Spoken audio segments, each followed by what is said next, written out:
Welcome to the next in the series of the Photoshop CS5 for architecture students.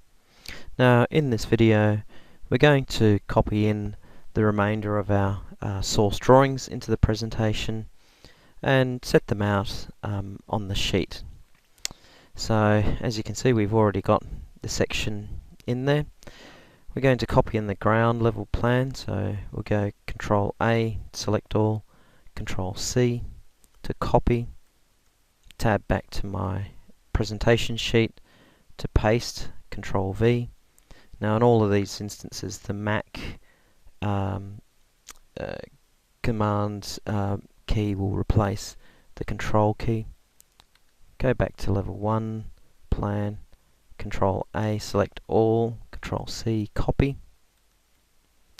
Back to our sheet, Control V to paste. So I can play around and place these drawings on the sheet by eye in a reasonably accurate way. Now, one thing I'm going to do before going much further is I'm going to just check the preferences and particularly the way that the ruler is displayed, because I notice here that it's being displayed in centimeters, and also looking at the way that the objects are moving along the grid, there seems to be quite a large spacing between the grid spacings. So if we go into the application menu along the top, the edit pull down, go down to preferences, and in the flyout just select general. What we're interested in are these two preferences here, the units and rulers and the guides and grid lines. Let's go to the units and rulers first.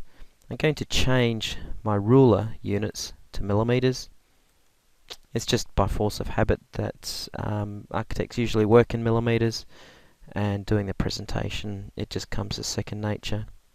Now with the guides and grid, we can see that the grid is every 2 centimeters. So what I'm going to do is I'm going to change that to a grid line every 1 centimeter, or let's keep things into millimeters, every 10 millimeters. And I'm going to put a subdivision, 5 subdivisions, so that means I'll have a grid line at every 2 millimeters, which should be more than enough for this presentation. Okay, I'm happy with that. Press OK. Now to help me sort of align, I'm going to start with these two, the section and the ground level plan. Now we can pull out guidelines. Now these are non-printing lines to help us line things up.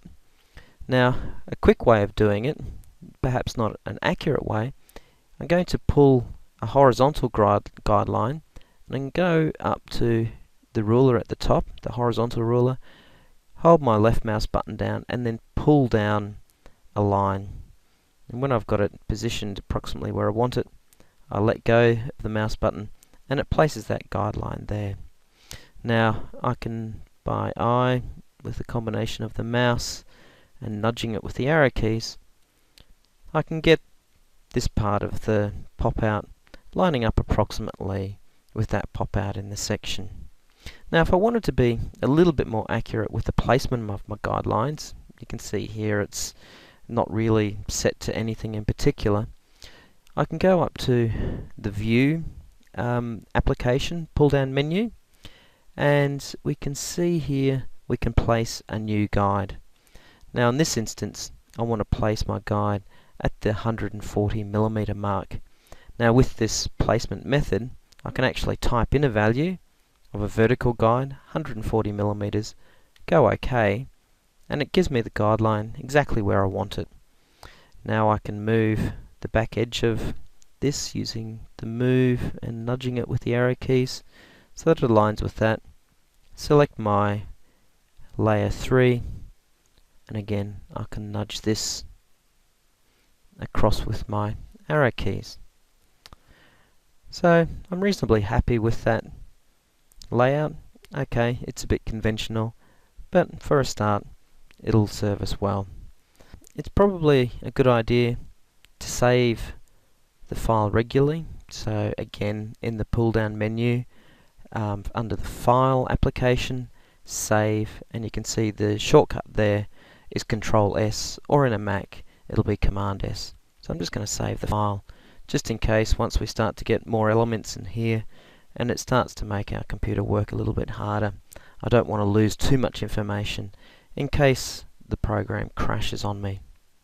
Now also, I think it's good policy to do regular prints along the way as you're pulling together your composition.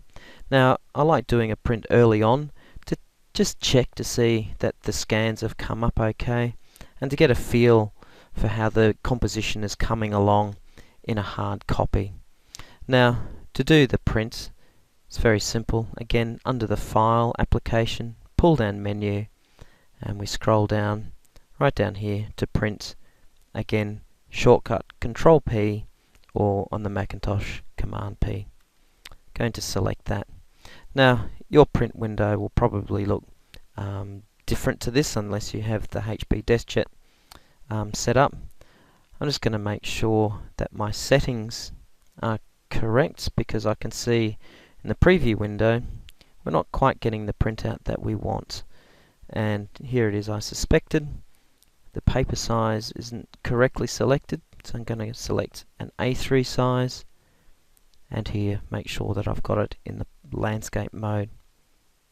Go OK, and you can see there that's what's going to be sent to print, and it'll be scaled at 100%.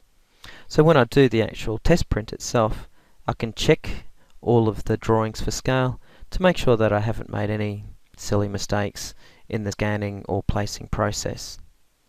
So stick around. In the next video we're going to go through the use of layers and some tricks and how we start to manipulate our image and composition through the layer panel. So we'll see you then.